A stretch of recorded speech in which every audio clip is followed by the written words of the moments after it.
I'm in the background. I'm just trying to, yeah, then to help you technically, but for the rest, I'm working aside and I don't appear anymore. With this, have all a good session and a good day. And yeah, Bernd, the stage is yours. Thank you. So just mention something. Yeah, Cindy has actually been able to come now. Yeah, so she has joined. She's in the group here and has moved from wherever she was on her way here. So she has come now. Okay, perfect. Perfect. And tell me, can you see my screen? Yes, we can. Okay, so you see the presentation. Very good. So as Manuela already said, the session today is about controlling and KPIs, and before we go there, I will quickly introduce myself, and I heard already a little bit from your side. So let me see how I can move the slides. Here we go. So my name is Bernd. That's actually a short version of Bernard. Abramowski is my last name, which is technically Polish origin. I am not in Singapore. I'm German. I'm based in Germany. I work in Germany. I think there was a mistake there. I'm married. I've got one grown-up son, and I'm an old man. I'm 61 years old now. I have, in a nutshell, I have 2 different professions. I worked on 3 different continents in 10 or 11 different roles. You don't have to read all that. Here you see a picture of me in the office. The picture behind me is actually the desert you see is actually a photo I took in Namibia while I was working in South Africa. So I worked in South Africa for 4 years. I worked in the United States for 4 years as well, and the rest of my professional life I spent in Germany in various roles, as you can see. Initially, I started with that company on the bottom left, Boehringer Ingelheim, as a chemical engineer, and I worked as an engineer, and then I thought I had to do something else, and I moved into finance, and I got the finance degrees as well. I'm actually working in the controlling area the majority of my finance life. And a lot of that was linked to production because as I was initially started as an engineer, production is deep in my heart, rooted in my heart. I love production of, in our case, pharmaceuticals, but any kind of production, technical processes. But I also like to measure those technical processes in terms of financials, and that's controlling, and that's what we will be talking about. So, give you a little bit more about myself, introduce myself. Now, Sam, you asked, are you in Singapore? No, I'm not. I'm in Ingelheim. Ingelheim is about, you can see that here. I don't know if you fly 8.5, 9 hours away. Well, Google Maps gave me the information. If it would be possible to drive, you would drive around 10,000 kilometers from Ingelheim to Nairobi, actually. That's what I was looking for. I've never been to Kenya. As I said, I lived in South Africa. I've been to Namibia, Botswana, but I've never been to Kenya before. So a little bit about myself. Was there a question? No, just carry on. I just want to mention that some members of my team have been to Ingelheim about 3 or 4 times. Yeah. Oh, okay, okay. Then you might know some of these pictures here. This is Ingelheim, and this is my garden actually. And yes, we do have snow sometimes. I do. That's an old picture. You can tell that because I still got some hair and no beard. But I like barbecue, so I do that the whole year. I like sports. I play handball, or used to play handball. I don't know if that's common in Kenya. This is actually a photo taken in South Africa. I love music, listening to music, but also playing. And that's our yearly selfie, Christmas selfie we do in our little family. You see my wife in the middle and my son on the right-hand side. This is actually 2024, so very recent. And then I love photography. Since I lived in South Africa, I mean, we went out in the bush several times. I love taking pictures. And actually, as I said, the Namibia pictures you see behind me, the desert is also a photo I took. So that's me in a nutshell. And yeah, I think that part we can skip now because Sam already explained and talked about Tendo. I have maybe one question you could answer. What can I expect from the participants? So a little bit of about the level of education. And I will show you in a second why I'm asking that. Can everybody add two numbers together? Simple question. Yes, yes, but let me just give you a little bit of more insight into Tendo that I didn't mention. Can you hear me? Yeah, go ahead, please. Yeah, that the organization is actually a family. We set up the NGO as a family to, and then work with the community. So the members of the, of the team that usually gets trained is a combination of the management team or the lead team, which is primarily members of my family, and then the community members. Now, for today, there have been some, challenges in getting the community members together.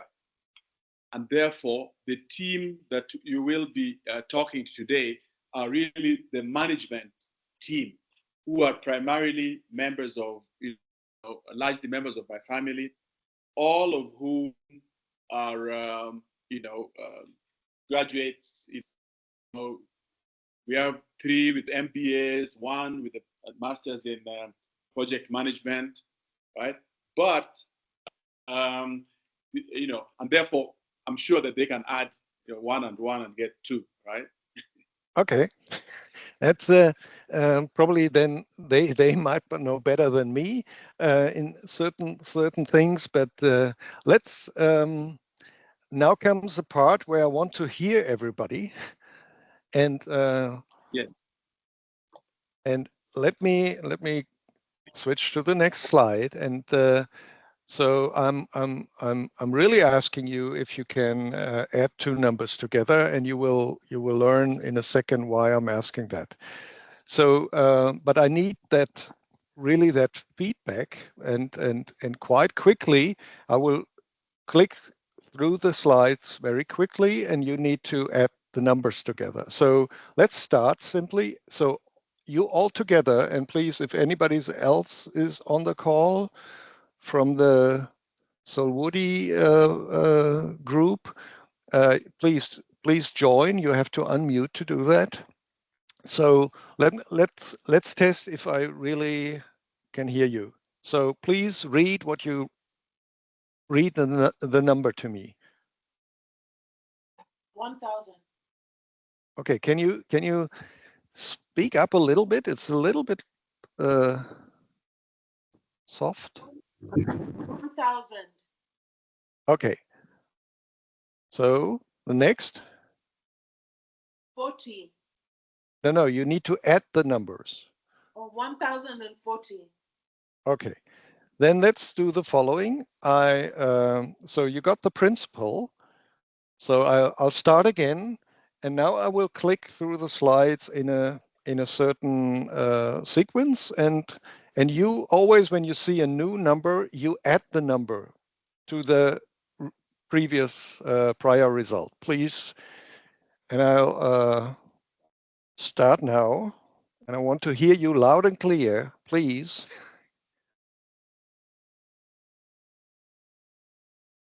Please go ahead. 4,000. 1040. 2040. 2070. 3070. 3090.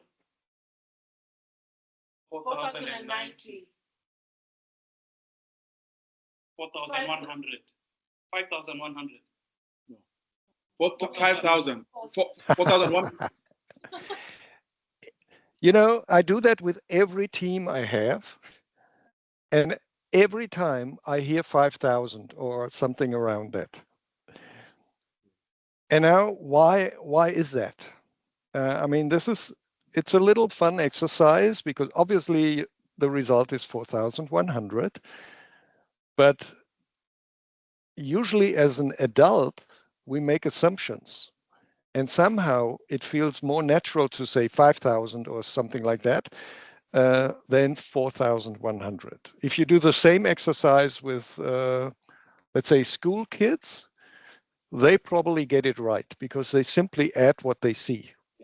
So this is a little bit about making assumptions and sticking to the facts, right? This is the exercise behind it. And it's, as I said, I do that with every team I have, and every team I had failed, I can tell you. So it's not unusual that people say 5,000. So you are able to add two numbers. And if you now focus more really on the facts, maybe that helps on top of that to stick to the or to get to the right results. Okay, so what we're gonna do today is we talk about controlling and key performance indicators, predominantly about controlling, and it's we will do that alongside a little example, and I have a more detailed schedule here, but we'll see how it goes. We started a little bit later, so let's see when we have a break or when we have breaks and how it fits into the flow. So what is controlling? That's what we start with. If you think about a ship has usually a captain, and he's usually responsible for the whole ship and the management of the ship. He's usually the highest rank on board. And then there's a navigator. And the navigator is usually responsible for maintaining the course of the ship. And if you think about that, that's basically what we usually define as a controller. He acts like a navigator. A controller provides information to support management to take the right business decisions. So in smaller companies, I think Sam mentioned it's like a family structure. It is. I mean, you might be both, right? You might be the manager, but you might also be the controller. In bigger companies like the one I'm working for, there's huge organizations who manage the business, but at the same time, there is a bigger organization who provides information, and that's what we usually call controlling in financial terms. And I have to admit, this term controlling is not very common in, like, I would say, in the what's the English term, in the like British US driven education systems. It's similar to management accounting, you could say. Controlling is more European or German type of saying that, but it's very similar to management accounting. So when I worked in South Africa or even in the US, and I was looking for hiring a controller, nobody knew what a controller is. So so we finally decided to look for management accountants, and that's very similar. So I don't know, Kenya, I think has strong links to the Anglo-Saxon education system, if I'm not mistaken. So maybe you're more familiar then with management accounting than with controlling. But Yeah, controlling in our definition is what I said, is the navigator in a business. Sam, did you say something? I was saying, I was agreeing that it's we call them management accountants. That's a more common terminology here. Yeah. And please don't ask me why why we use a different term in Germany, but sometimes Germans tend to use English words in a wrong way, like a mobile phone. Do you know what a mobile phone is in Germany? Have you heard that? No. A simple mobile phone like this, it's a handy. What? Germans call it handy because you hold it with your hand. But it makes no sense, right? But okay, that's sometimes Germans realize when they go abroad and try to talk English. So back to controlling management or management accounting. I think based on what I learned over the years, I think this comparison of analogy with that ship and the captain and the control and the navigator, for me fits very well to really what I do. And the difference usually is the controller, if you really have these separate organizations in bigger companies, he finally is not accountable for the decisions, but he is accountable for the right analysis and the preparation. And in a good, if you really have a good relationship, and I had the pleasure to work in those, you're actually working as a team very close together. So you have the manager and the controller, and they both finally agree on business decisions based on the analysis. So that's kind of the framework. A little bit more in theory, or a little bit more theory as a background. What are the various steps for controlling? Usually it starts with planning, which includes that you analyze your financial situation, you identify your income and your expenses, and you finally develop a plan, what we usually call a budget for a certain time period, for a year, for a month. We usually, many companies work on the fiscal year, so do we at Boehringer Ingelheim. We create a budget for a year. That's our plan, and then the second step happens. We measure performance, which is technically nothing else than assessing the actual situation against the plan. So we measure results. We not only profit, but everything you planned, you can hopefully then measure afterwards. And we will come to that. Now, once you've done that, once you assess your actual situation versus your plan, then obviously you can start analyzing these results and looking at the numbers and try to understand what happens. And basically, you can also make proposals for those for decision making at the end of the day. And all of that is supported by reporting and certain key performance indicators, KPIs. So that's kind of the general concept we're following in controlling. We make a plan, we measure the plan against the reality, and then we finally take decisions. And a lot of work in our case here is done. A lot of time is spent on planning and developing the right reporting tools and KPIs to then easily be able to measure the performance and support decision making. So That's kind of the circle, and you can see it is a circle because it starts all over again. Once you have the actuals for a fiscal year, you already started with a new year and you have a new plan. So the challenge often is to synchronize the planning, the actuals, the measurement, and it can be fairly complex to run those different steps.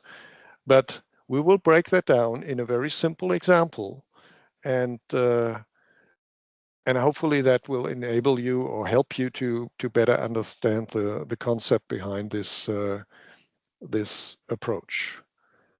Any questions until here? Any questions? None. Okay, then let's move into a simple example. And unfortunately, as I'm not familiar with Kenya and the Kenyan situation, I made up an example here, and in my example, we're talking about a bus driver, technically a simple bus driver here in Germany. He earns maybe 2,000 euro per month, and the challenge is, I mean, he has cost of living. He has to pay for his housing, for his food, transportation, healthcare, communication. Anything I forgot? What comes to your mind immediately? What in the list of expenses here? Let's see now. What has we left? Housing, food, transportation, healthcare. Any idea? It's on clothing and entertainment and. Exactly. There's more entertainment, clothing, maybe energy cost, if that is something. So it might be, it's not a comprehensive list here, it's just an example. So in our case, he earns 2,000 euro, he has cost of living of 1,850. So the question is he a happy person? Well, we don't know actually if he is a happy person, but from a financial perspective, at least what we can say is he earns more than he usually spends. But Sam, you mentioned entertainment. There is not too much left for entertainment. And if you now think about maybe he wants to start his family and maybe he wants to grow kids, maybe his cost of living change, and then his income is not high enough to finance his cost of living. So this is technically what it is it's a plan, right? You know your cost of living, you assess your financial situation. Now you know what you need to earn minimum to finance your life. And I would like you, please, to sit down for like 10, 15 minutes and you do a financial plan for yourself, please. And you don't have to share that. It's an exercise for yourself. You can also do that. You can do that for yourself alone, for your family. Technically, you could also do that for your business. But please take 10, 15 minutes. Let's connect again at yeah, for me it's 9:15. What time is it? Is it 11:15 at your in Kenya? It's 11:05. Currently it's 11:05. Okay, so you're 2 hours ahead. So when I say please take 10 minutes to draft on a piece of paper, if you have your own little plan for your cost of living. Small exercise. And as I said, you don't have to share that with the group or with me, but what I will ask you afterwards is which kind of elements you actually looked at. So please take 10 minutes. I will mute, and I will stay in the call. I just mute, and then in 10 minutes we talk again. And you tell me which kind of cost items you could think of. Okay, clear? Yes, yes, it is. Okay. Then I'll mute, and we talk in 10 minutes again.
Okay.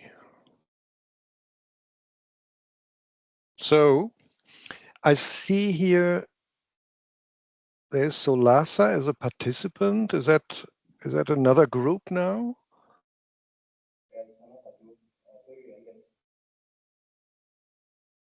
Hey, and I see a picture.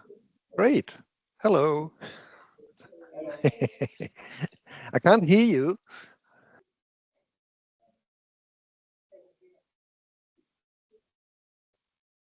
About now? Now I can hear you. Yes, great. Sorry, we had power outages in our area, so that's why we've joined it late. Okay.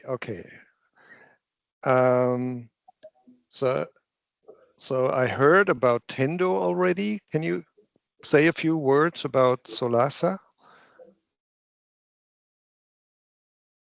Solasa is an acronym for Solodi Ladies Sports Association.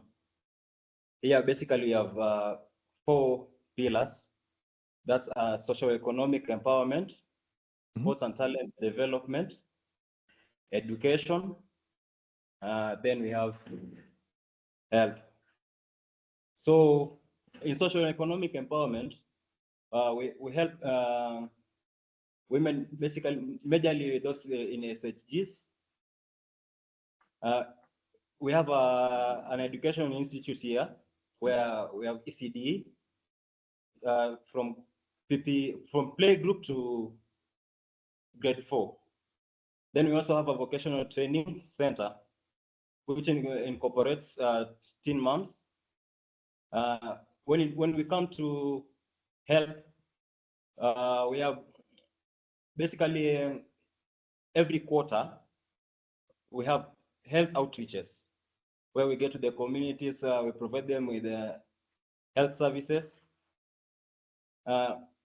When we come to sports and talent development, we have our ladies sports team, which is currently playing National Super League. So that's essentially what Solasa is. Okay, good. I cannot repeat yet now all the slides we've been through.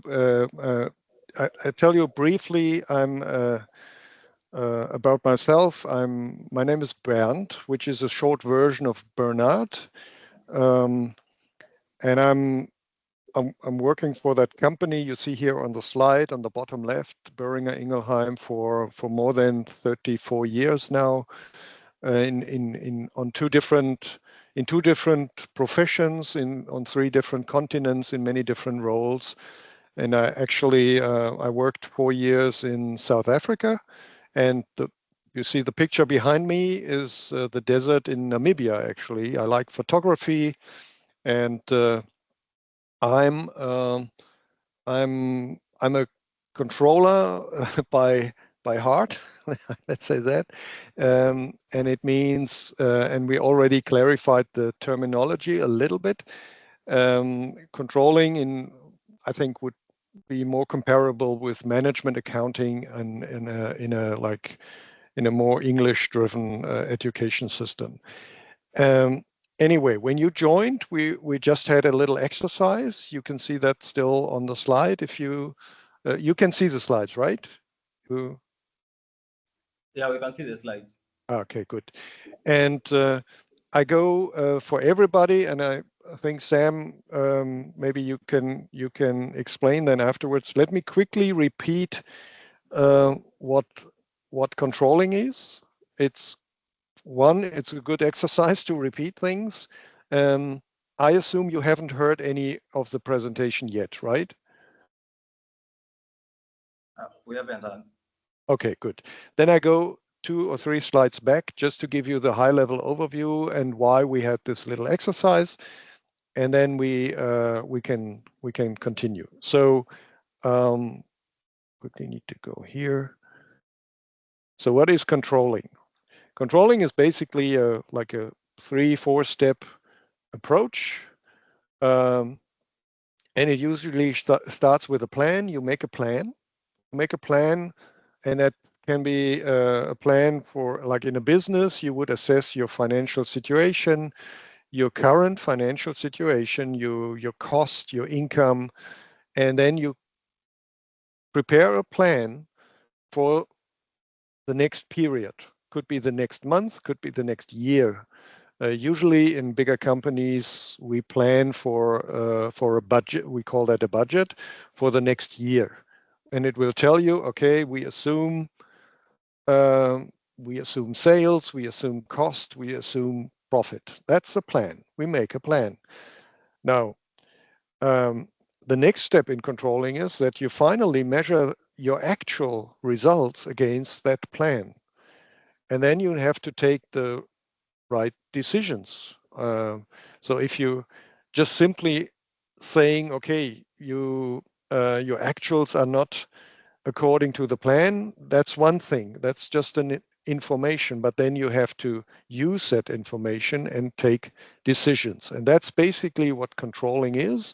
You make a plan, you measure your actual results against that plan, and then you work with the results, and you analyze why that happened, why you have not achieved a certain sales target, or why your costs are higher than expected, and then you have to take the right decision. And all of that is supported by the right reporting and certain key performance indicators. And we will come to that, what that is. We started with a little planning exercise, and I go back to those slides where we said, okay, please sit down, and we've done that already, so you don't have to do it now, but you need to please create your own plan. What is your, and we started with a little example of in my example, it was a bus driver who has, I go back, you need that information for the next slides. The example was a bus driver in Germany who earns 2,000 euro per month, and he has 1,850 euro cost of living. And it was housing, it was food, transportation, healthcare, communication. And the question was, is he a happy person? And well, we don't know. But at least what we can say is he earns more than his cost of living. So he has a little bit money left for example, things which are not listed here. And Sam from the other group mentioned entertainment it's not in here. So starting from here, we went into that little exercise, and I asked the group to do that for themselves. It's not to share with everybody, but what I wanted to know, and maybe Sam, your group can now answer that question.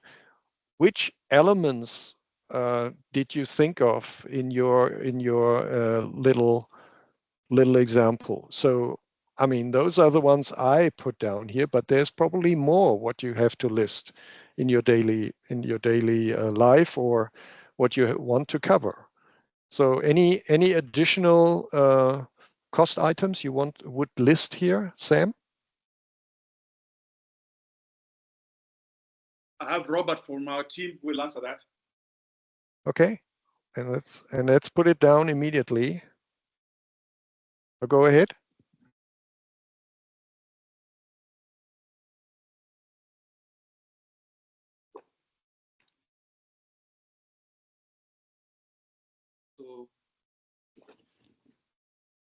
So the typical monthly expenditure would spend about 20,000 shillings on food. You want to 20,000? Yes. Okay.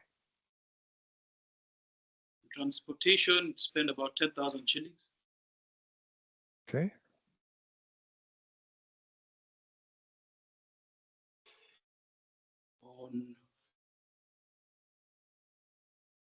Healthcare would spend about 4,000 shillings.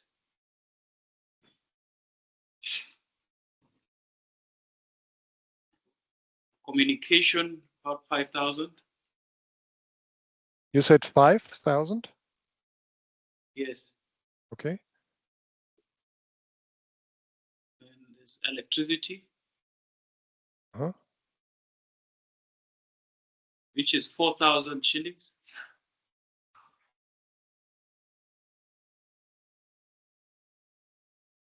There's clothing, which is 6,000 shillings. Every month. Yes. Oh, well, no, not every month. Maybe 1,500 a month. Exactly.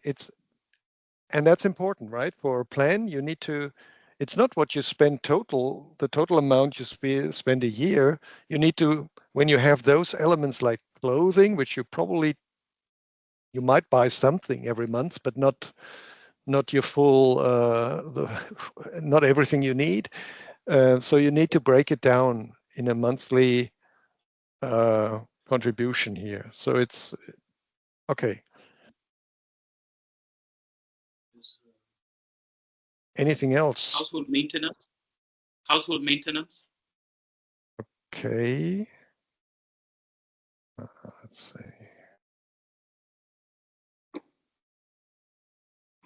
Which is about 3,000 shillings.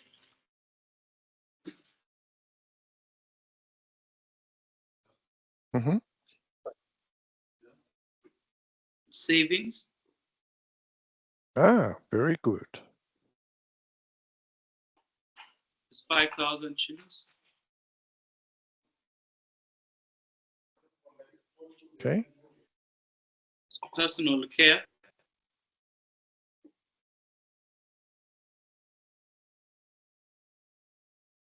What do you mean by that? Sorry? What do you mean by personal care? Care. Yeah, it's the barber, it's hygiene related products and the such. Okay. So, and use how much? Would you 3,000. 3? 3,000. Yes. Okay.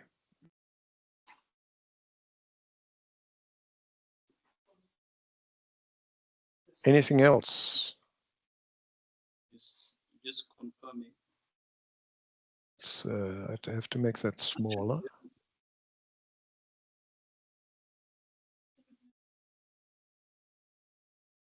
Oh, water.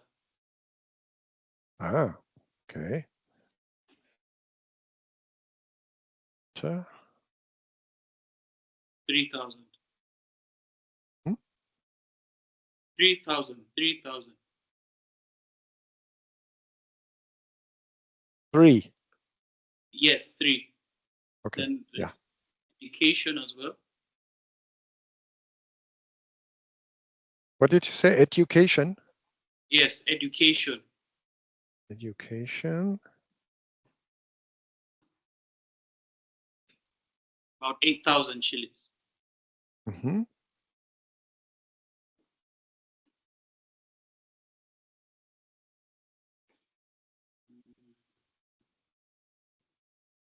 Anything else? I think that should be everything. So in my understanding, so you don't have housing, so you don't pay rent or anything like that. But you have like household maintenance, water, electricity. And let me ask you, you don't have any, you don't have a budget for entertainment, for example. So, okay, first question in regards to housing. So we have our own house. Okay. So that's why it's just maintenance. Uh-huh. And yeah, for entertainment can be considered as well.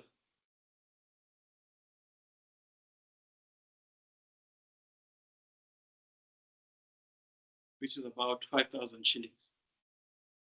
Okay. Did you sum that up also? Yes, that's 76,000. 76. I didn't do that now. 20, 30, 39, 43, 43, 44, 46, 51, 54, 57, 65, 75. I might have missed something. Okay, I'll check afterwards. So your monthly budget would be 76,000 Kenyan shilling. Okay. Yes, yes. So your income should be at least 76,000. And what I really like from that list is you have already savings in here, which is well, you're looking into the future, right? You save some things for whatever for later.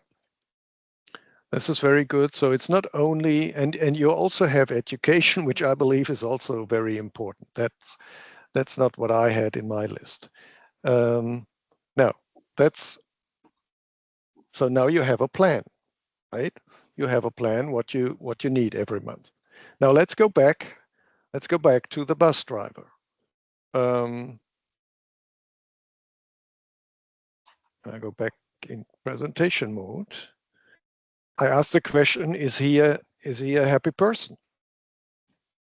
I mean, as I said, we don't know. He's not completely happy in my example because yeah, he might want to start his own family, and with 150 euro left in a month, that's maybe not enough.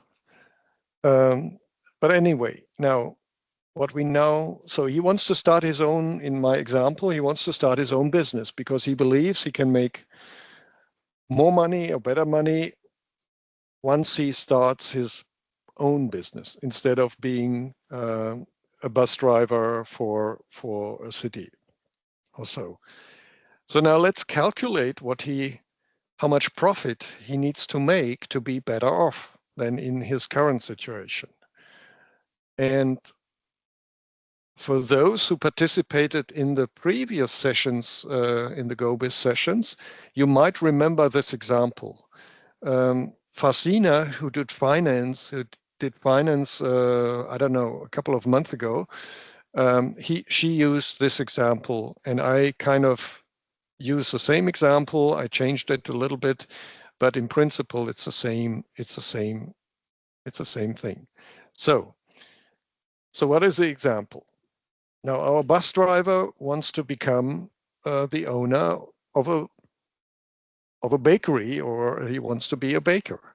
So that's and wants to run a cake shop.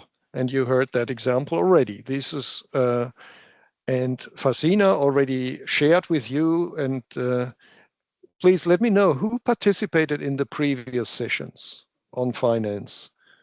Is that with Fasina? It was I don't know exactly, but a couple of months ago. Have you all seen this example before, or you are mute if you say something? Say again, please. Yeah. Okay. Then I don't have to go into all the details here. But just quickly, I mean, you have when you produce a product, you have cost, and you have different kind of cost. You have certain ingredients which you probably buy yourself. You have labor. Maybe it's you yourself who is contributing the labor. You have packaging costs, which you packaging items which you need to buy. You have something like overhead that might be, I don't know, can be anything from electricity to maybe you need to rent a place where you can produce your products, whatever. So different cost items, that's how we call them. And we assumed we need 20% margin to have a good business. Now, if you add those items up, your product cost is 20 euro. 10 plus 5 plus 2 plus 3. So it's 20 euro. Your profit is 20% on 20 euros, so it's 4 euro. So your selling price should be 24 euro. That was the example, similar example Fasina made. Now let's translate that to our example. So we need to calculate the product. And you might think it's a duplication, but it's not exactly that.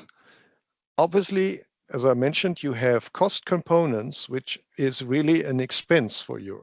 You buy your ingredients. You buy, in this example, flour, eggs, I don't know what goes in, sugar probably. I'm not a baker, so you might know better than me. So you buy ingredients, you buy your packaging material, you have still your overhead, but why did I not list the labor? Can anybody answer that?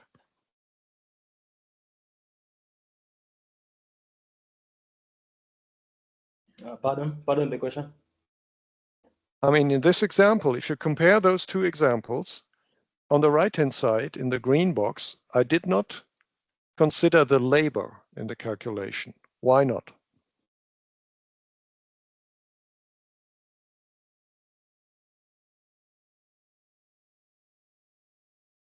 You did not calculate the labor because you don't the owner. That is, as I will be doing the work, it's like you said that I would be paying myself. Although I need to be paid for, in order for us to know the cost of the cake, even the labor should be included. But in the second one that you do not include the labor is that you assume the owner won't be paid. I did not fully got that. Can you move closer to the microphone, maybe?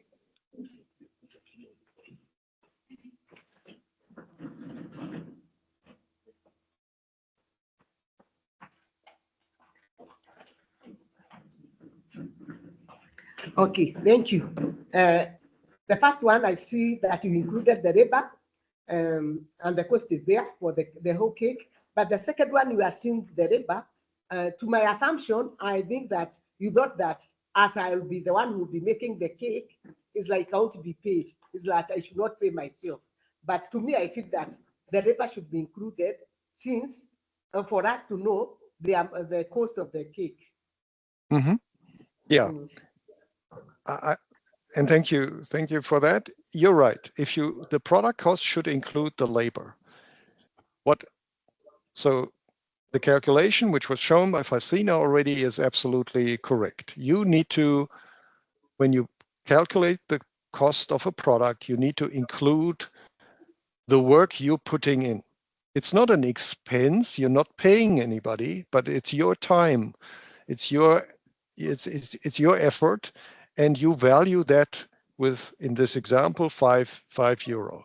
However, now when you really look at the income, you see you're not. You said, I believe you're not paying yourself, right? You don't pay yourself a salary in this example, and that's actually what I try to show here.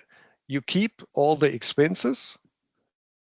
And at the end, it means if you leave everything the same, you still sell the cake at 24 euro. Your actually profit maybe is not correct. It is 9. Your income is 9 euro, right? For every cake you sell, your income is 9 euro because you sell it for 24, and you pay 15 to your vendors where you buy your ingredients. So that's kind of the starting point. So now how many cakes has a baker to sell per month to cover his cost of living? I mean, you all have a mobile phone and a calculator, and any idea how you do that?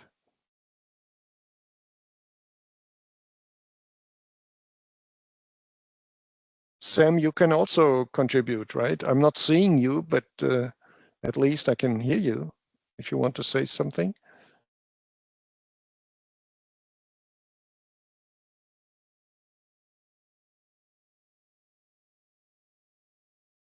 I can't, if you say something to me, I can't hear you.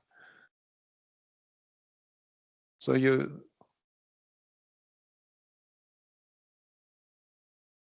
The cost of the cake. We're calculating as a group, then we give you an answer. okay, okay, good.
Okay, let's come to an answer.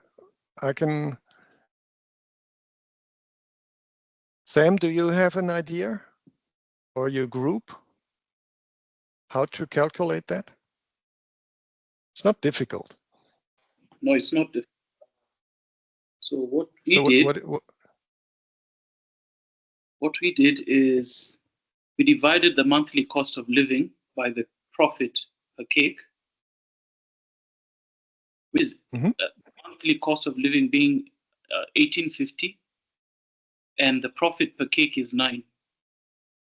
So we divided the monthly cost of living, which is 1850, by the profit per cake, which is 9, and we got 205.56, which is about, if you round it off, it's about 206 cakes.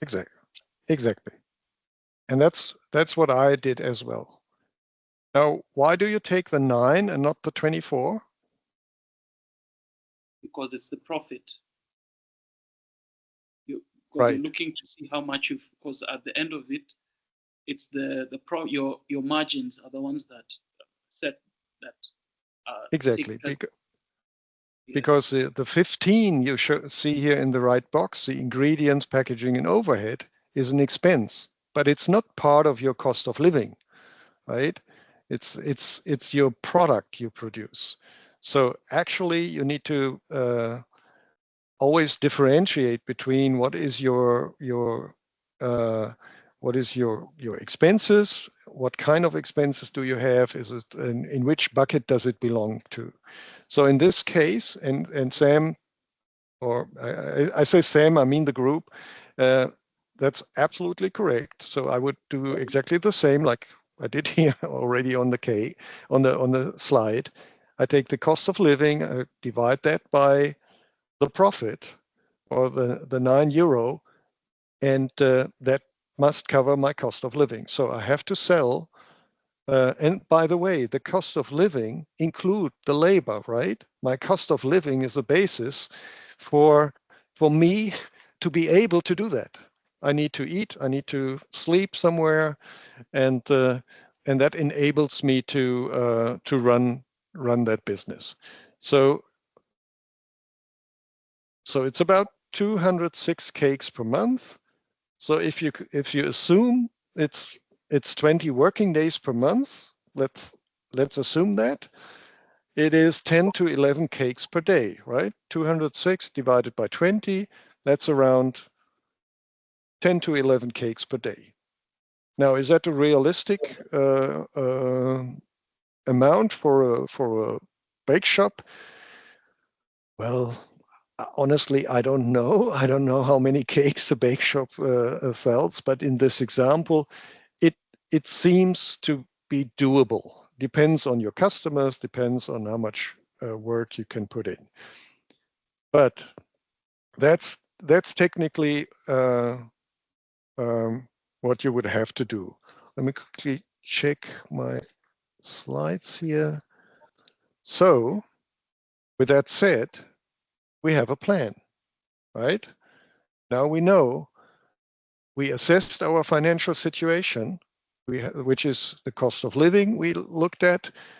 We identified the income we need. And we also, we looked at the expenses. So this is like the ingredients for the cake. And now we know what we have to do.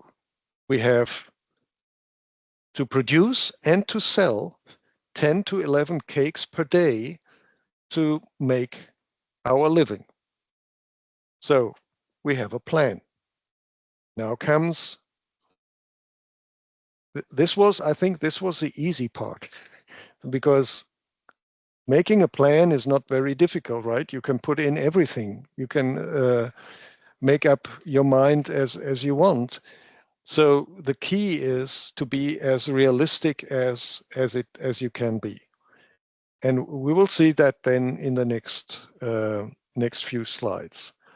Let me quickly say, okay, let me go here.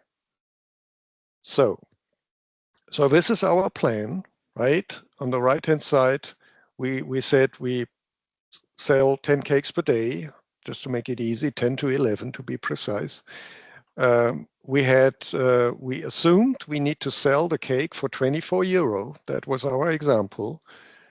Our product cost without the labor is 15 euro, so our planned profit per cake is 9 euro. That's what we want to achieve.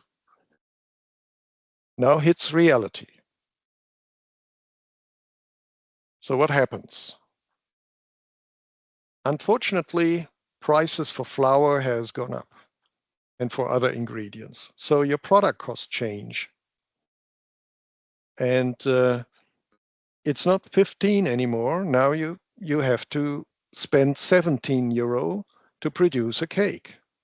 And on top of that, because all the prices went up, your customer is not willing to pay 24 anymore. He only wants to pay 22. You have to give a discount. So your profit drops from 9 to 5. So that's what we call performance management. You measure the actual against the plan. Now, to show you that in a different way, we create those tables. The first one is product cost per unit. It's the same what you saw on the other slides.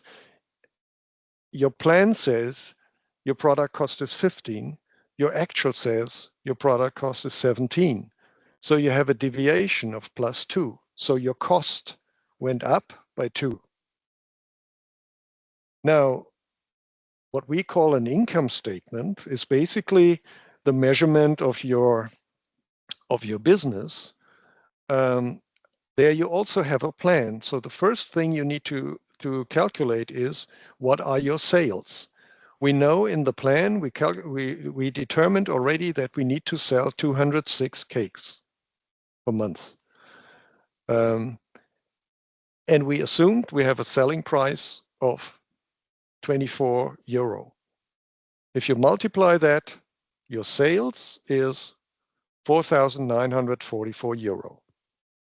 Well, great. That's my sales. Sounds a lot, but here is your cost of the product, what you calculated in the other sheet. The cost per unit per cake is 15. The units you sell is still 206. If you multiply 206 by 15, you get your cost of 3,090. So your profit is 1,854. Sounds okay, and must be like that, because remember how we got to the 206? We were trying to calculate how many cakes do we have to sell to make to make his living. So we kind of reached that. It's not exactly 1,850 because the result was not 206, but 205 point something. So in the plan says I'm making enough money to finance my life. Now in actual, let's look at actual. Your product cost went up by 2. We already said that. Now comes the question of the income statement. So you're still selling 206 units, but your price went down by 2. So your sales is going down to 4,532. 206 times 22 is 4,532. So you're losing money compared to the plan. You're losing 412 euros. And now so that's the sales side. But then on top of that, to get to those sales, you had to spend more money because your product cost went up by 2. So 206 times 17 is 3,502. So your profit drops from 1,800 to 1,000. So in fact, your actual is significantly lower than what you had in the plan. To summarize that, the sales quantity is according to plan. The selling price is lower than expected. The actual product cost is higher than planned. That means the actual profit is too low to cover the cost of living of 1,850 euro, which we assumed in the example. So maybe he's not that happy anymore in this example.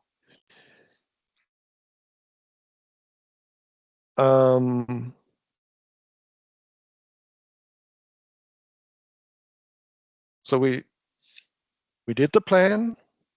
Now we compared the plan to the actual results. This is what we call performance management. Assess the actual situation versus the planned goals. And the next step will be to analyze and to think about what we can do. So I suggest the following. I think we should have a little break. At least I would appreciate if we can have a little break. Let's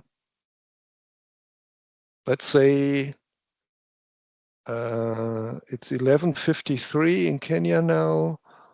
Can we start again at, like, say, 5 past 12? Is that okay for everybody? It's in order. Yeah, it's okay with us. Okay, so 5 past the full hour again. Okay, and I'll be back at on time.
Tumerudi.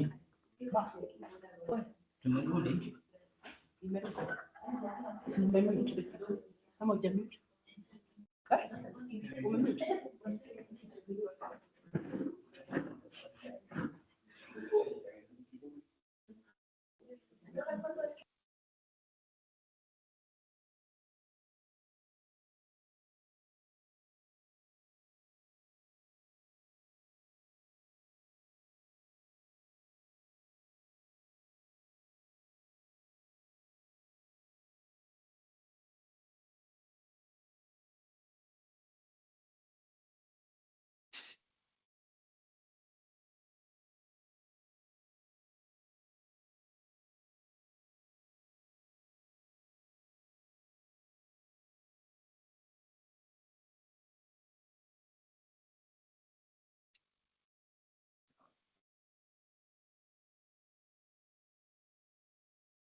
Okay. Is everybody back? Yes. Very good. I got fresh coffee and more water, so ready to continue. Okay, so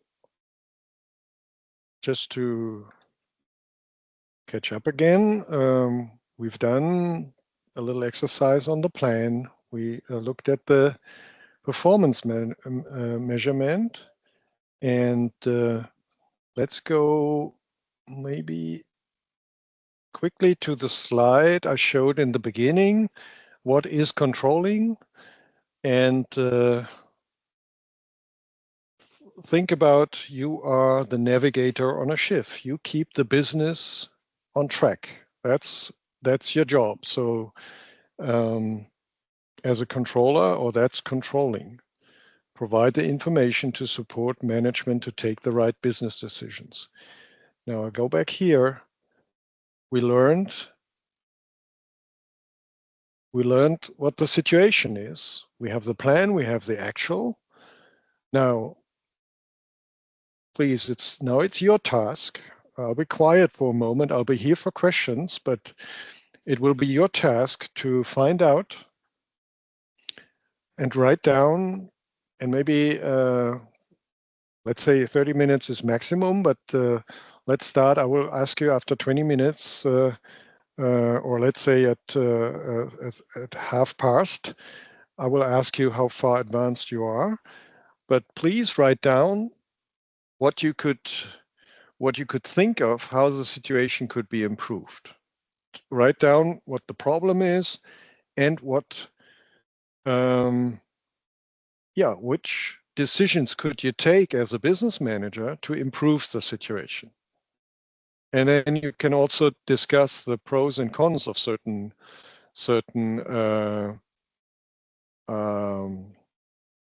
proposals you make, and we will discuss that in the group, like at 12:30. Okay, clear? And I give you a few hints. Think about, in general, if you look at such an income statement, you can always work on the sales side. You can work on the cost side.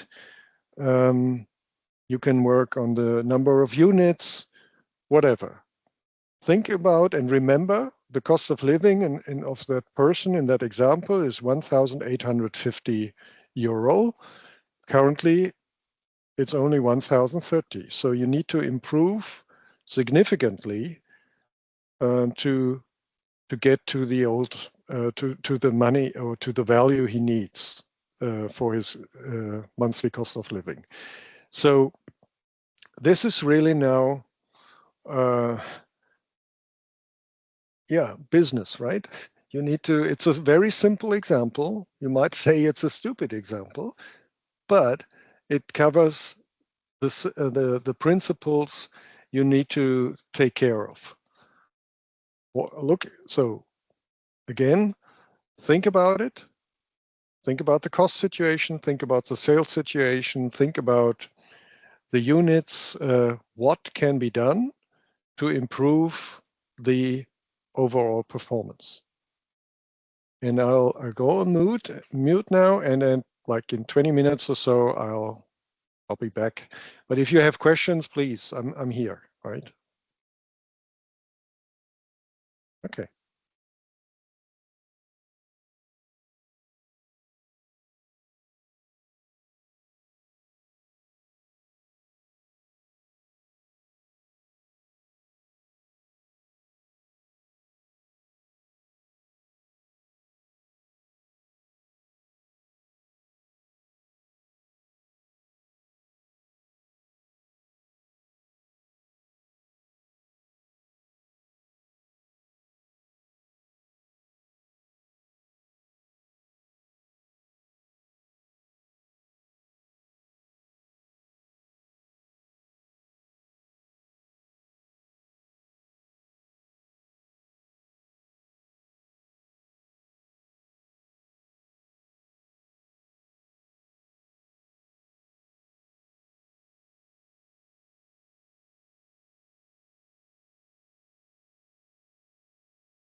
Okay.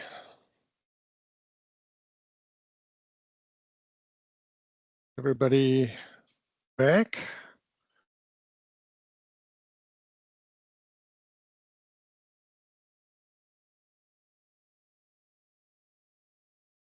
Can you hear me?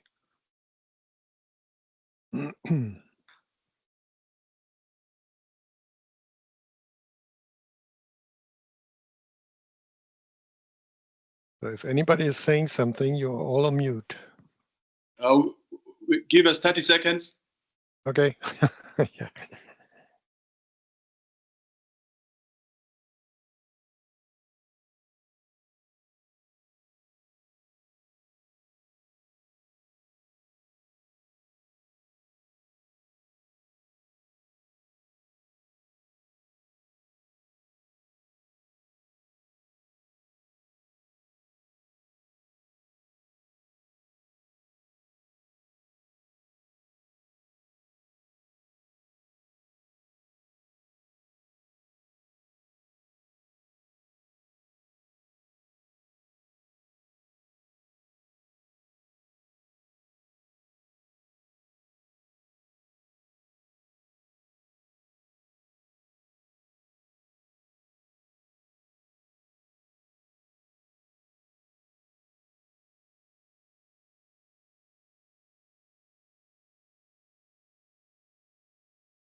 Yeah, we're ready. Okay. Somehow now we lost Solasa.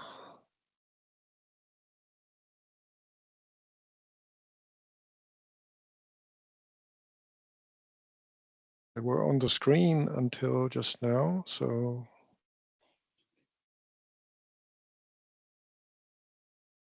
Shall we wait for them? Shall we call and find out what's happening to them? Maybe, yeah, maybe we wait another minute or so. I mean.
Oh, yeah, here they are.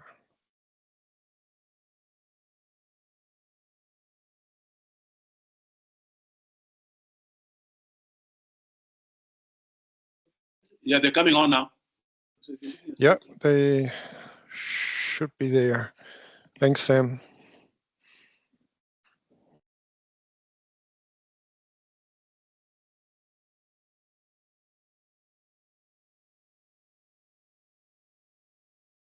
At the Solasa team, can you hear me? You're on mute if you're saying something.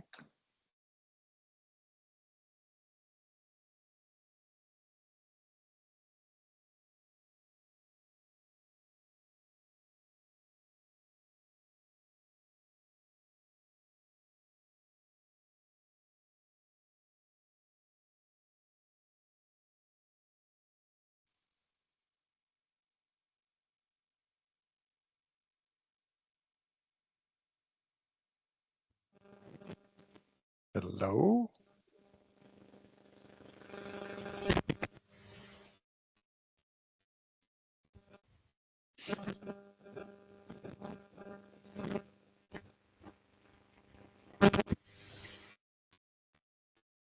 I cannot hear you.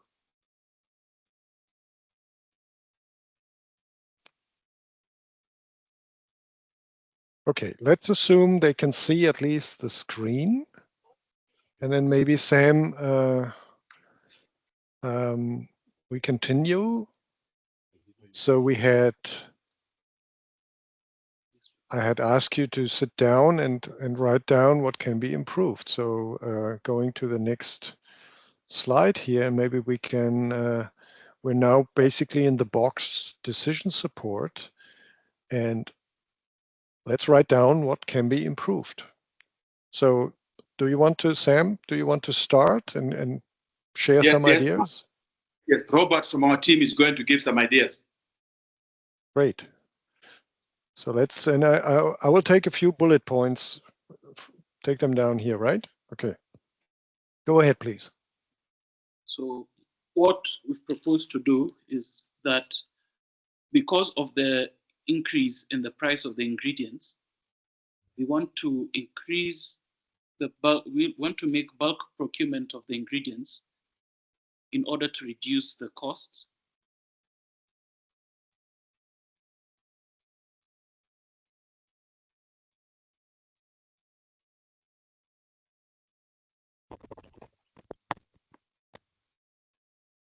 Okay.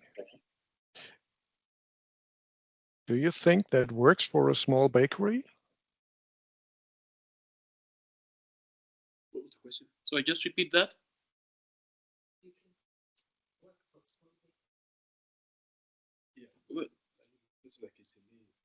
Yeah, I think it does. Yes.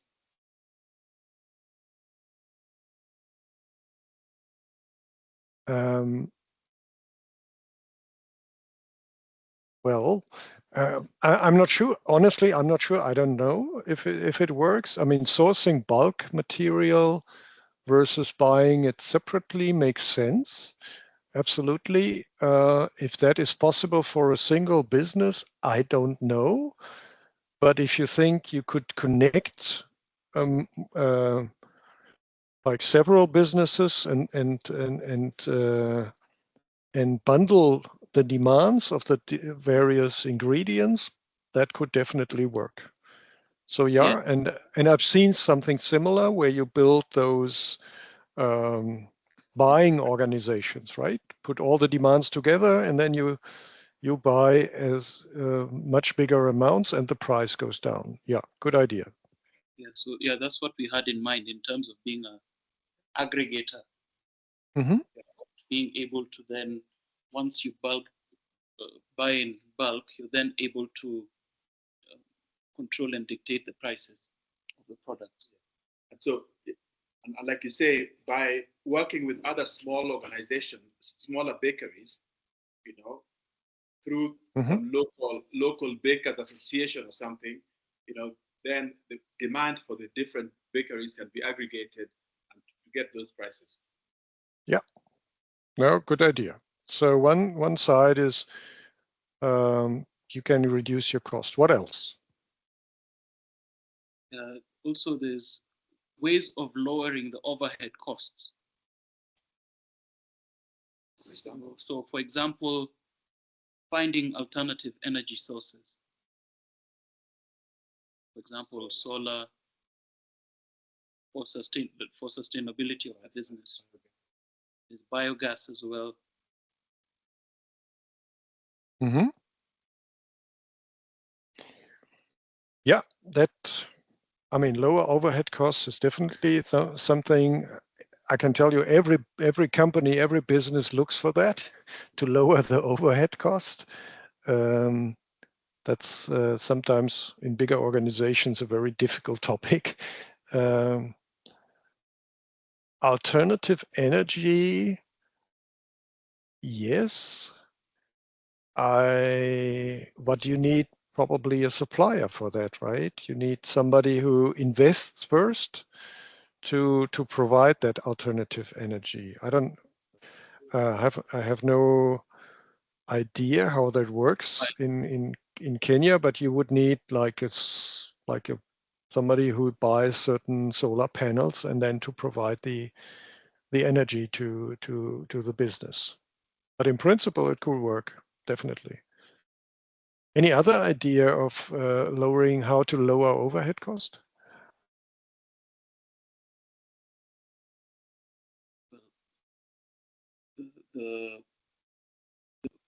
The overhead cost in terms of energy plays a pivotal part on the overhead costs.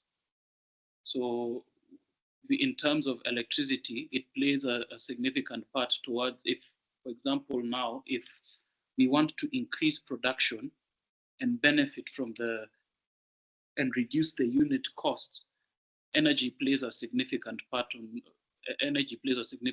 So lowering the overhead is quite significant with the example of energy, with reference to energy rather. Mm-hmm. In addition to the other, just keep the other. Then another point we'll give is value addition.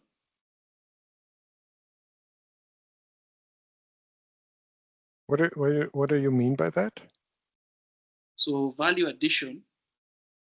So with reference to the units, the units, yeah, with reference to the cakes, it's shown that the initial planned units were 2,206, and they managed to meet that, which means that the quality of the cakes are good. But we felt that if they were to increase the unit sales, maybe by adding value addition to the cakes, would then also justify maybe a higher justify a higher price per unit. So initially you had mentioned about the fact that they're reducing the price because people weren't too satisfied with the price. So if they were to include the value addition to the cakes, if it's the icings or adding sprinkles or if it's Oreos or some different element that would then attract more sales, it then justifies as to why the price would be 24 per unit and not the actual, which is 22, which would then even increase the sales. Okay. Now, when you do that, it would increase your cost, wouldn't it? It would increase the cost, but very marginally. Okay, so basically it is, if I put that here, it is at marginal cost to justify Price increase. higher sales price. Right? Yes. Mm-hmm. Yeah. I could imagine that. What would this value addition, what could it also mean? If you now think about your competition. Product differentiation. Exactly. I mean, if the other small baker sells a normal cake, and you add a little bit of yeah, I like that, sprinkles, and not Oreos but Oreos. Sorry. It might differentiate you and your cake from the competition, and it might enable you to charge the higher price. Exactly. Good work. What else? Any further ideas? Yes. So increase the volumes. Ah, very good. Increase the volumes to benefit from the economies of scale by reducing the unit cost.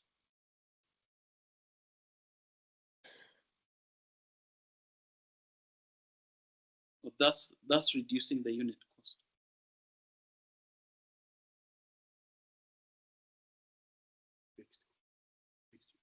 The fixed unit cost.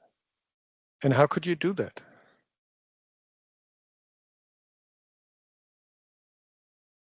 And do you have an idea?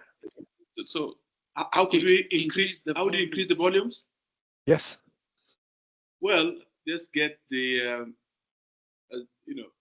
have more production runs, because we now have very popular cakes. Mm-hmm. From the value addition, get the baker to work double. And do you think that's possible? It is, or get an additional baker, but it's really just managing the costs so that the fixed cost per unit actually goes down by increasing the volumes.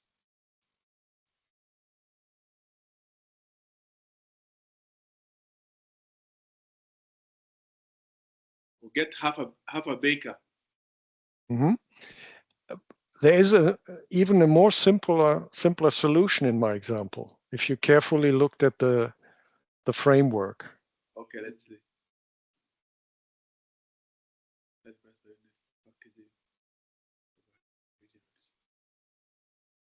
So think about the number of units. You're on the right track. We're selling 206 units per month. And how did we get there? And it's 10 to 11 units per day. How did we get there? Okay, I don't know. I may not have got what you're saying, but the one thing we said is that, you see, we produced 206 units. We planned and we did 206 and we sold all of them. Mm-hmm. Yeah. So it looks like our cakes are good. They're actually all being bought. So it's like every additional unit sold,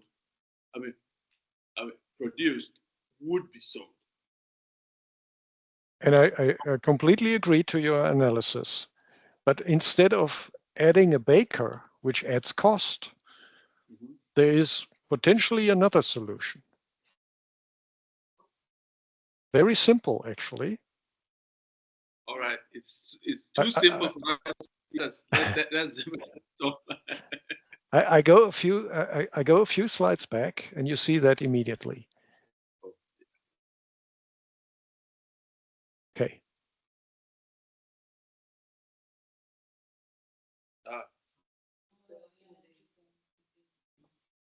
So what can you do? Increase the working days. Absolutely. I mean, he could look. I mean, that's a very simple thing. I mean, 20 days per month. That was the assumption in our plan. Which means, I mean, a month has 30 days. Maybe he doesn't want to work weekends, but there's still then even, maybe he understands that he needs to work at least Saturdays. So that would add a couple of days where he can produce another 10 units per day. So at 4 Saturdays, so you're working maybe 24 days. And then I haven't done the math here. Let's quickly see if we can do that. If we would add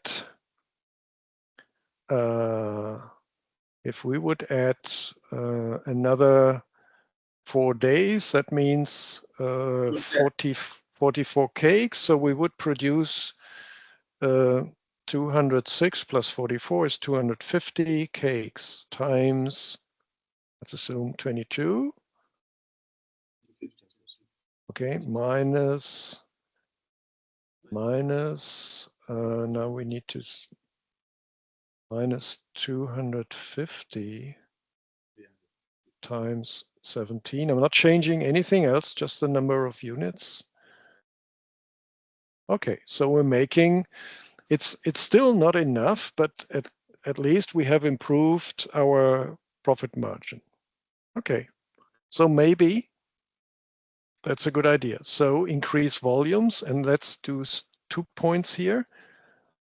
Add increase number of working days. That's one thing. I mean, you could, in theory, you could work every day, and that would increase as well. But probably long term, that's not healthy to not to have breaks in between. And then you said increase production. Yes. By adding, I would call that now capacity. It is a baker, but in other businesses, maybe it's another machine or something like that. Absolutely. So we talked about reducing cost. We talked about reducing overhead. We talked about differentiate our cakes, so increase the selling price or justify the higher selling price. Increase the volumes. What else? Is there anything else you could think of? Well, there's the element of discounts as well. To increase the volume. Increase volumes? You mean this is, so let's be precise. This is increase production. What is this increasing? Increase production volumes, and you was talking now about increase sales volumes. Yes. It's in regards to sales. Yes. Okay. By giving discounts. Okay. Yes. Any other ideas on your side? Oh, no, we don't have any others. Thank you. Okay. So to the Solasa team, and I see you're back. It's a little bit blurry. The connection doesn't seem to be really good, and you are on mute. So could you follow the discussion here?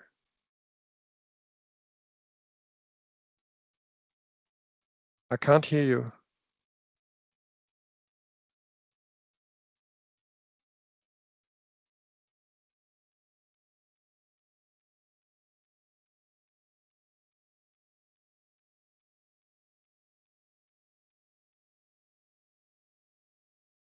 Hello. Yeah, now I hear something.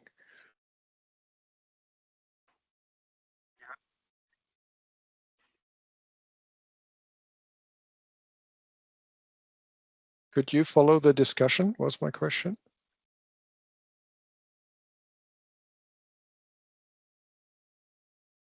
Yeah, we could.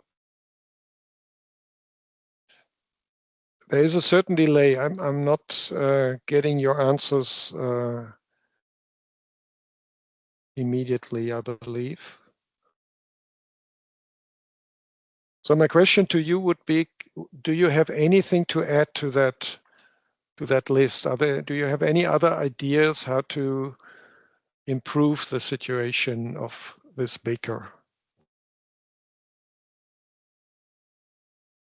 And you could also put it in the chat if you want.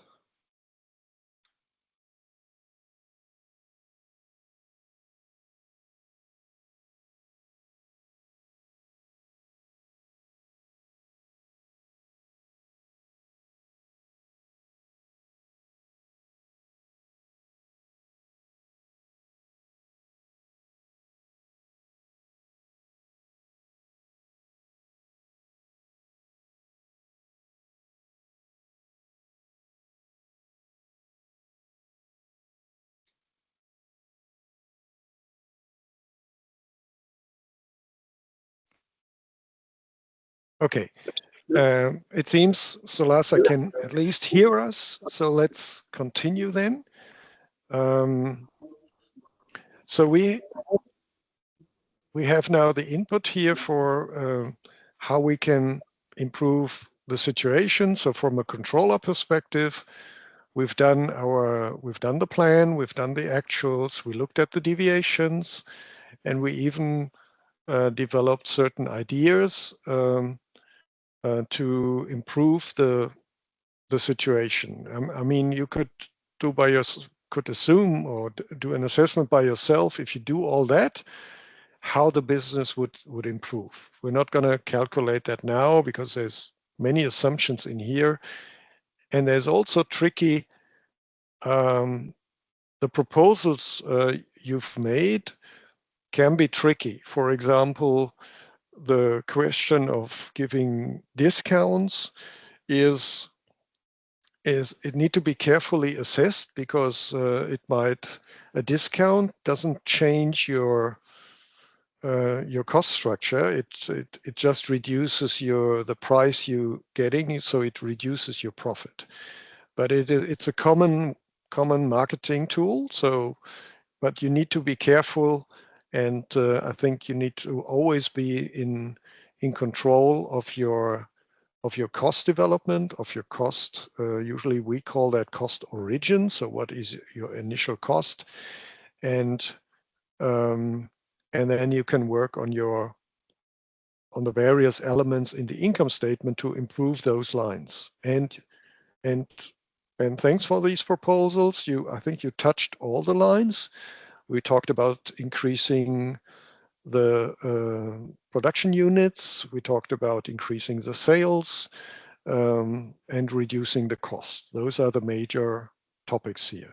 So from a controlling perspective, if I go to the next slide, go into presentation mode again.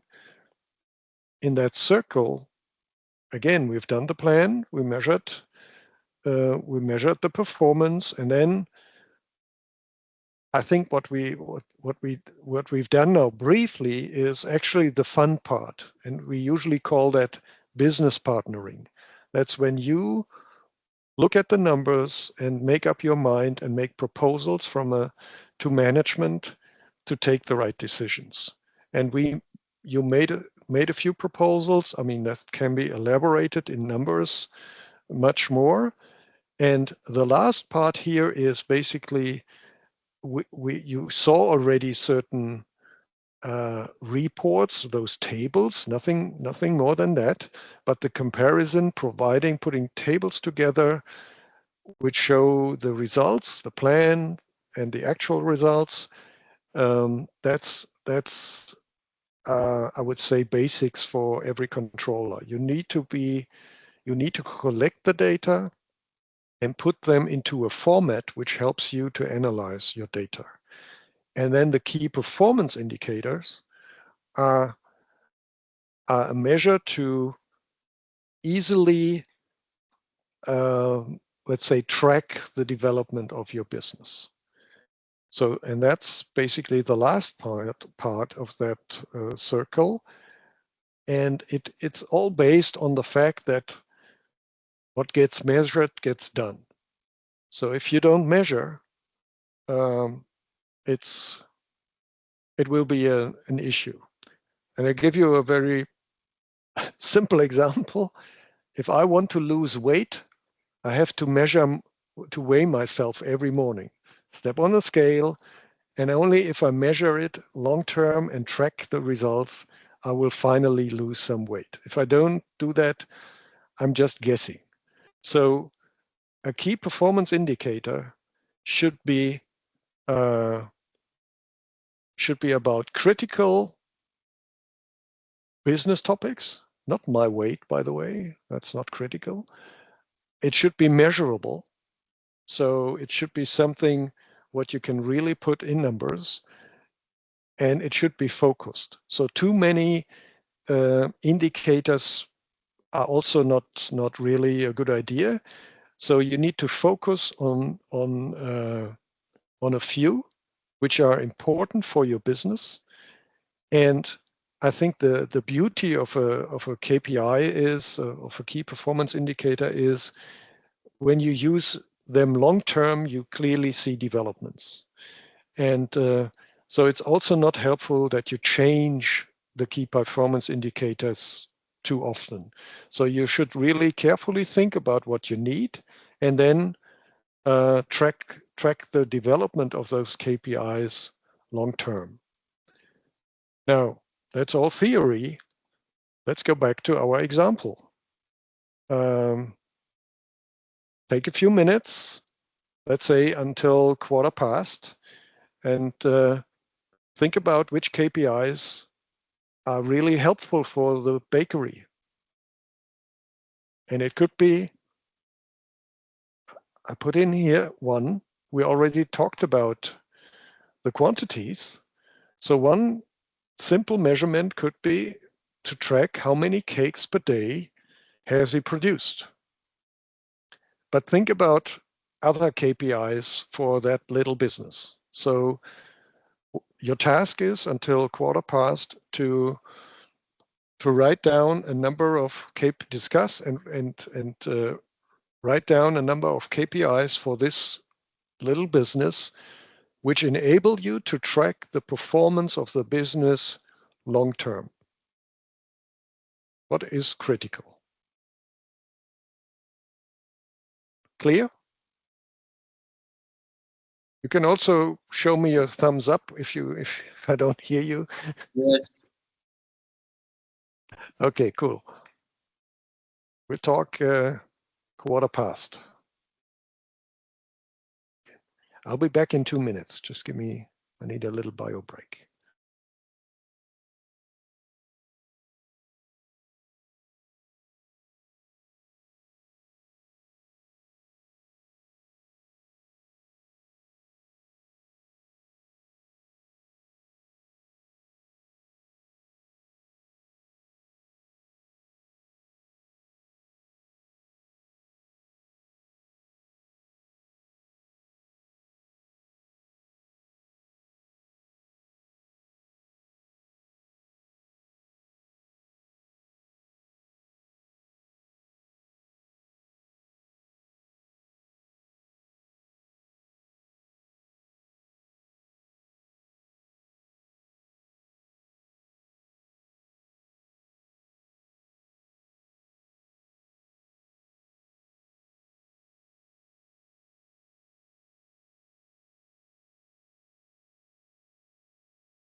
Okay, let's get ready.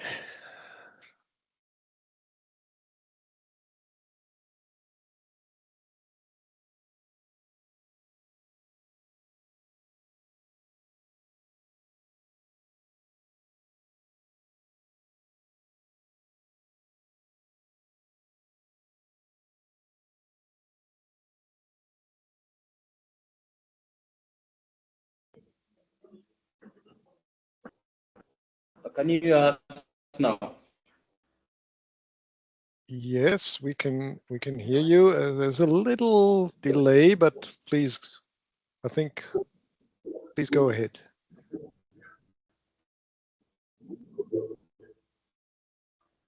Okay.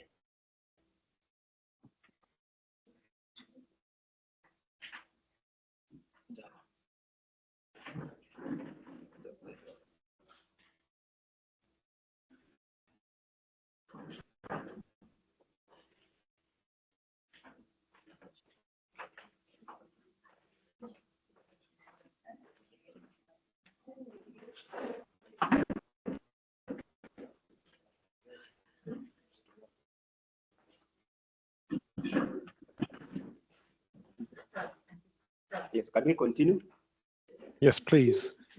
So the question was, what do you want to measure and how can you do that? Which KPIs could you think of? And we put it in on the slide immediately, right? So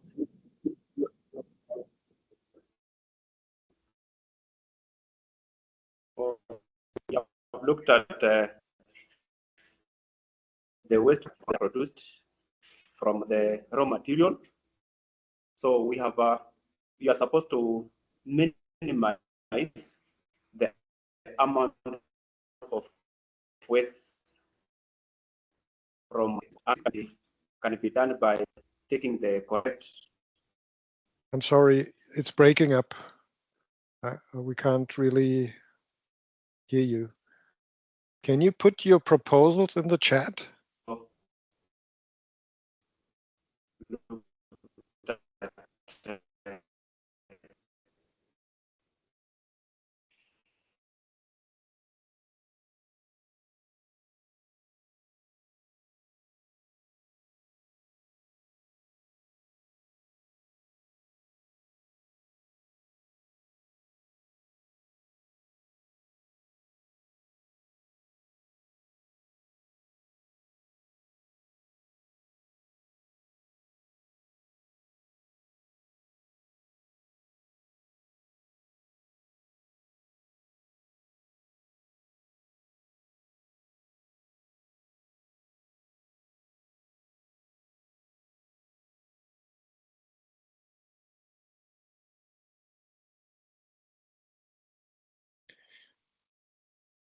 Sam, are you there?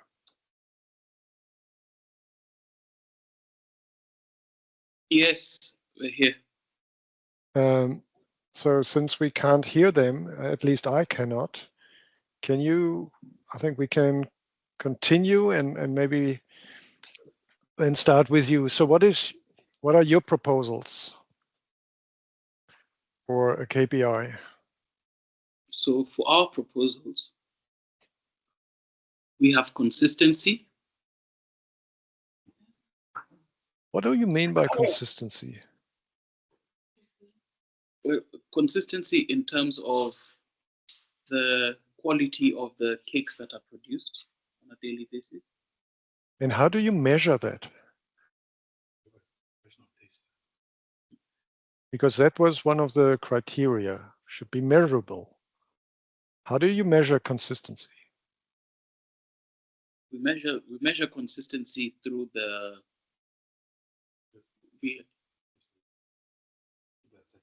sorry, just hold on, please.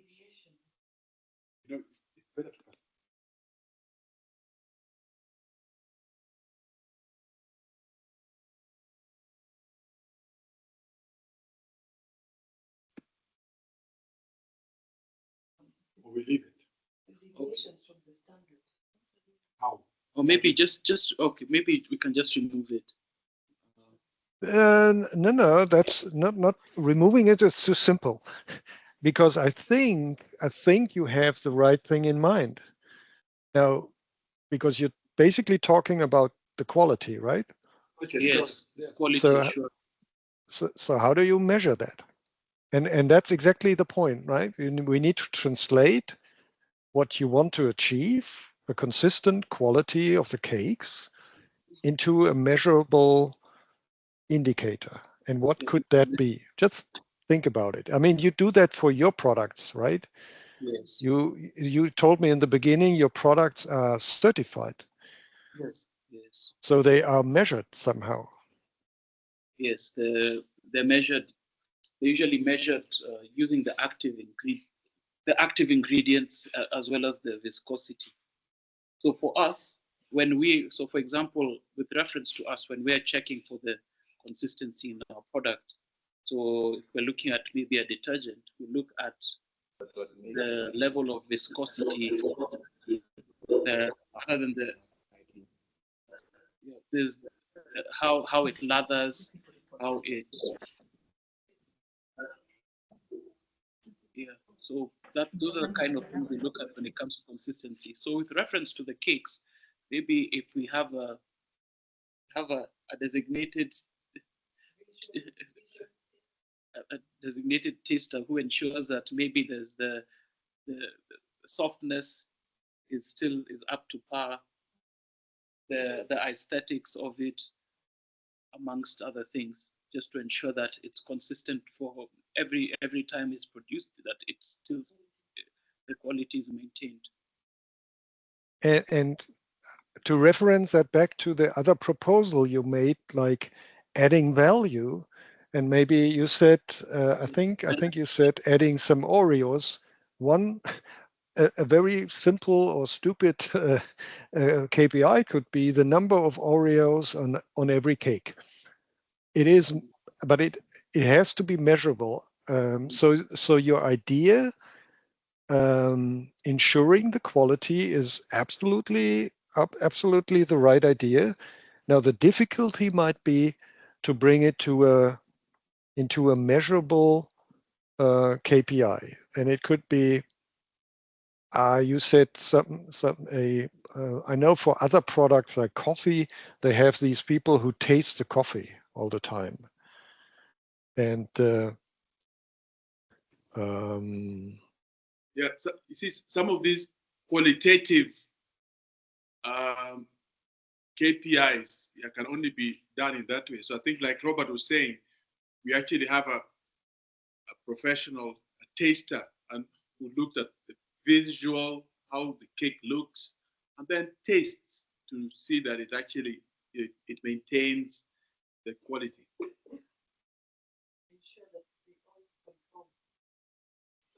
yeah.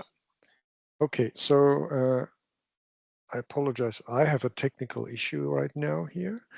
For some reason, I lost one of the screens. So I'm still hearing you. I'm still seeing the presentation, but I don't see the meeting anymore. But anyway, as long as it is, as you can still hear me, right?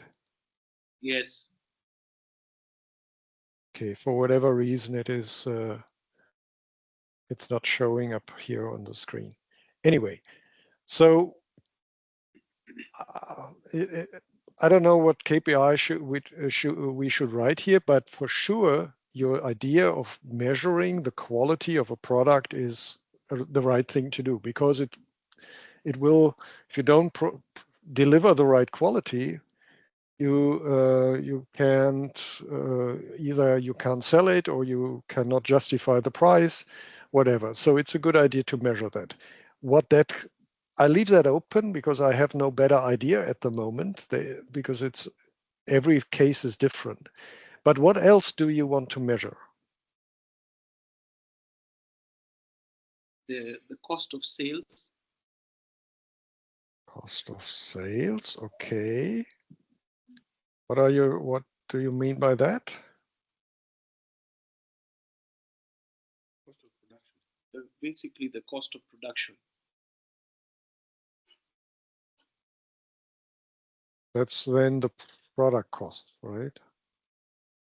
What other cost would you have?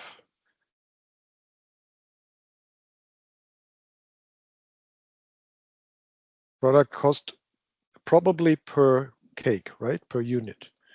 Okay, yeah. Yes. But what other cost of sales what could you think of?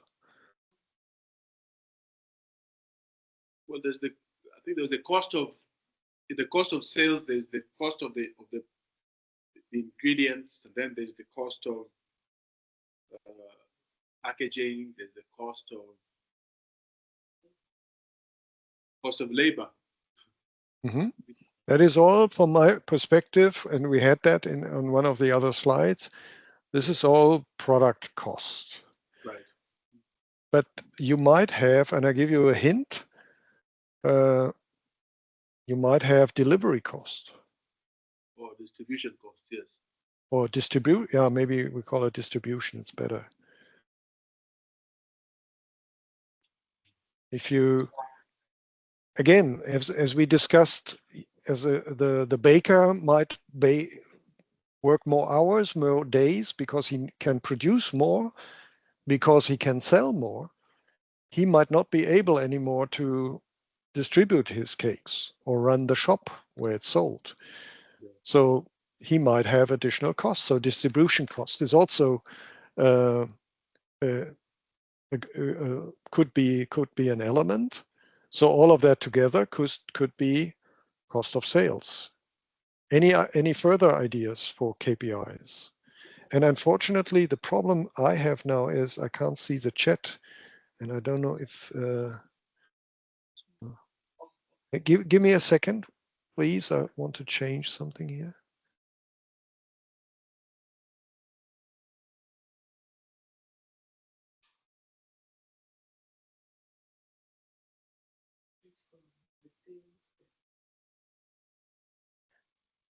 Okay. Okay.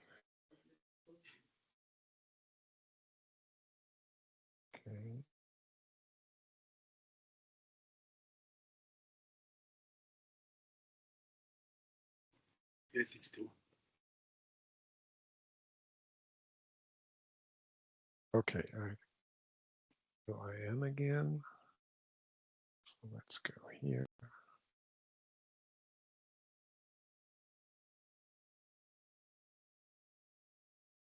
You can still hear me, right? Yes. I need to move the presentation back here. Okay. So any other KPIs you could think of? So we had, I said, okay, you need to see how many cakes do you produce per day? Or how many cakes do you sell? Could also be a KPI. You said you talked about quality, you talked about cost. What else? What are you actually, when you look at a business, what are you interested in at the end of the day? Yes.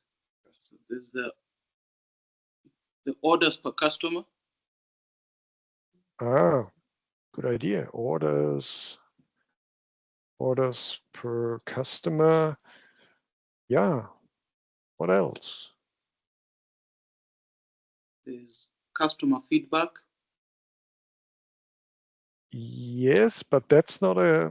That's again. That's an. It's an interesting topic, but not necessarily a KPI. How do you measure that? But maybe we find one. Complaints per day or something like that. Yes, in terms of the complaints and as well as the positive. Okay. Basically the complaints. So if there's something that maybe if there's a consistent complaint on a certain cake, a particular cake that's made, it would be able to be addressed.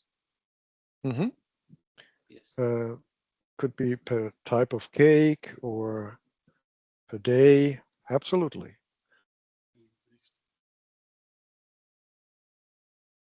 And when you think about orders per customer, I mean, think about, we said, okay, in our example, the person was able to sell all the cakes he's producing. And we want to produce more. But what is this finally about? What is one important KPI you look at as a business?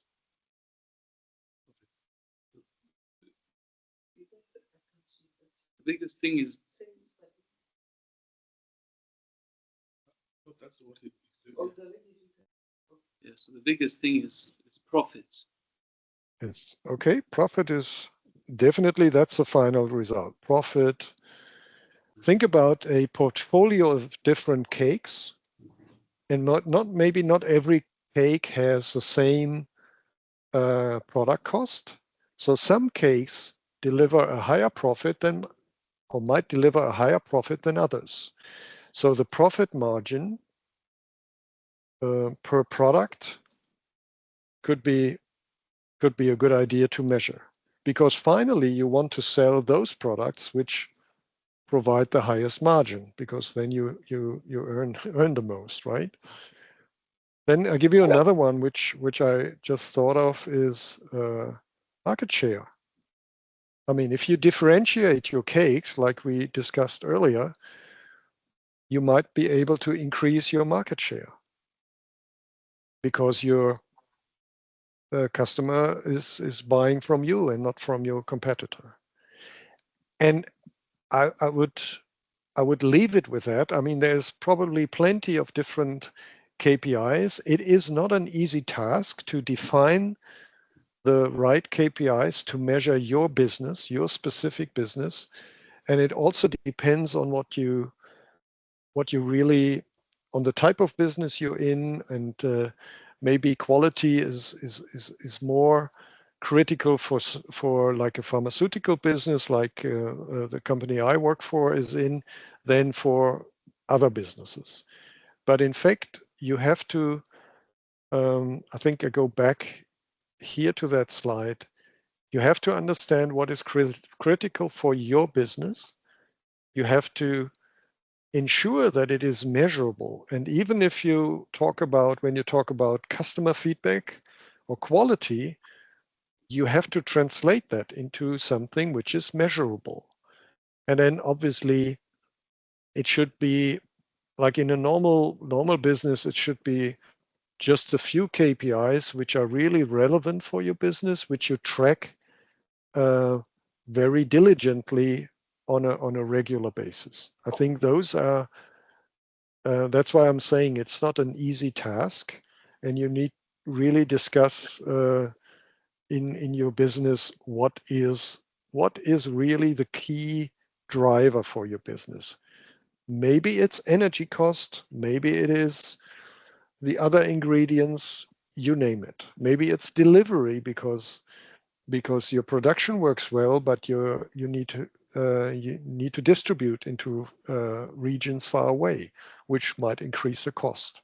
So it is not an easy task to define the right KPIs. Now let's go back because I think we're close, or we are almost at the end. I go back here and I kind of summarize what we did today, or what mainly you did. So again, you defined a plan for a certain business, for a certain situation. You analyzed your financial situation. You identified what you need, your income. You identify your cost. You created a budget. You measured your budget against the actual results. And then you analyzed those results, and you provided and developed some ideas how to improve. Obviously, we did not take a decision here. It's an example. And then you also thought about how to track the business, which KPIs could work. You can also think about which reports are relevant for you. I can tell you our daily life in controlling is all about reporting and planning. To be honest, in our company, we spent an awful full amount of time on planning and reporting. But it is basically always the input for the decision making by management. So at the end of the day, in a smaller business, you most likely are both. You are the captain and the navigator, the manager and the controller. So from that point of view, I strongly believe controlling is you could also say business partnering. This is also something we use often in our terminology, is really an important task, because a manager has a lot of things to do, and the controller is the one who looks at data, at facts, and based on those facts, he is providing information. And with that, I thank you. And do you have any questions?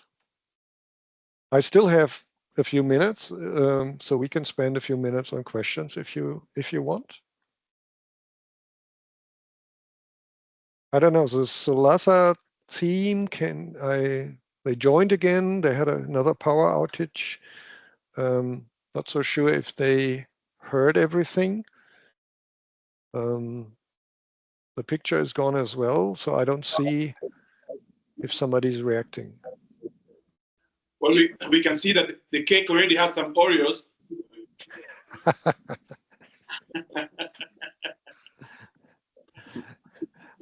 Yeah, Well, so you can develop ideas how to improve that. Yeah. Any questions? Just a question for us is when are the slides available? I don't know how that is organized, but I'll send the slides to Manuela right after the meeting. Okay, that's So fine. so Manuela you can would share. normally- Before then that's fine. Thank you. Well, there are no further questions from us. We are really thank you for your time and a lot of eye openers, things that we actually take for granted. KPIs. I think we need to set some very clear KPIs for our products, for each batch that is produced, for every day, every production day, every month. And we truly thank you for all the insights. Yeah, and if you have any questions later, you can send me an email. I think just in case, I'll put my email address in the chat, which is a normal Boehringer address, which should be available.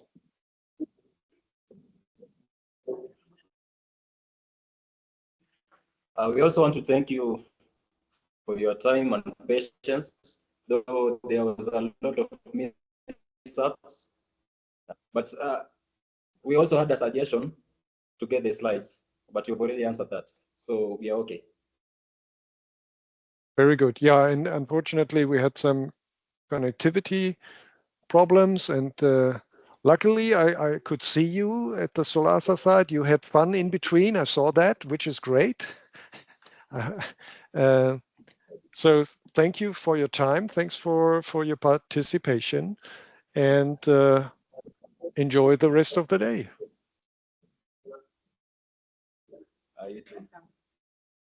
Bye-bye. Take care.